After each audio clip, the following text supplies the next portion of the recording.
Governu na Igreja selebra misa agradesimentu, hodi ensera atividade vizita Amu Papa Francisco no Timor-Leste e fulan Setembru. E a sábado, o Governu da Igreja realiza missa agradecimento e a Igreja Catedral dele, onde destaca oficialmente a atividade importante sira durante a visita apostólica Sua Santidade Papa Francisco no Timor-Leste e a fulan Setembru liba. E a homília Dom Virgílio Cardeal do Carmo da Silva, SDB Hateten, razão foi realiza missa agradecimento, também foi Sua Santidade Papa Francisco, fila Husi Timor-Leste, Dom Virgílio, no representante Vaticano e Timor-Leste, Monsenhor Marcos Prigi, alau missão balong Herailiur. Lihusi missa Eucaristia Dom Virgílio foi agradecer ba maromak, também visita Amu Papa Nian e a fulang tolu liuba, usikela marca importante ida basarani hotu no sai nudar história ida ba Timor-Leste. Ohin itamai hamutu nudar sarani, nudar povo, maromak ninian, itamai hamutu atu hasai itane agradece ba maromak. Também visita usikela marca ida nebe importante tebes e a itani história. Liu, usikela marca ida itani história. E iha é uma barat ninho fuan. Lá aos de a mídia social, mas bem não encara usikela itani ninho fuan lembrança ruma. Tane loro ainda itabela dah kata e agradecimento ninian. Atitude saída mas ita precisa cultiva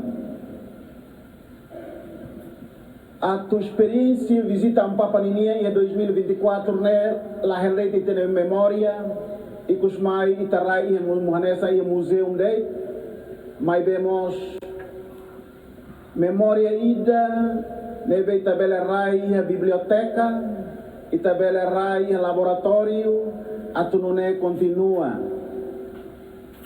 anessa ohin mensagem am Papa Ninian onsama continua fomori onsama timoroa ida koko atuhusi mensagem fura experiência ida nani roto continua sai perfume ida batimoroa ida iha itania moris no dar povo, no dar sarani. E a fatinha nessa presidente da República José Ramos Hortamos agradece a parte roto nebema serviço macas por contribuir para sucesso visita Sua Santidade Papa Francisco durante o Lorontolo.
Missa agradecimento, além de participar o bispo, no Nailulik Sira, marcamos presença do membro do governo, deputado no Sarani Sira. Equipa cobertura, GMN.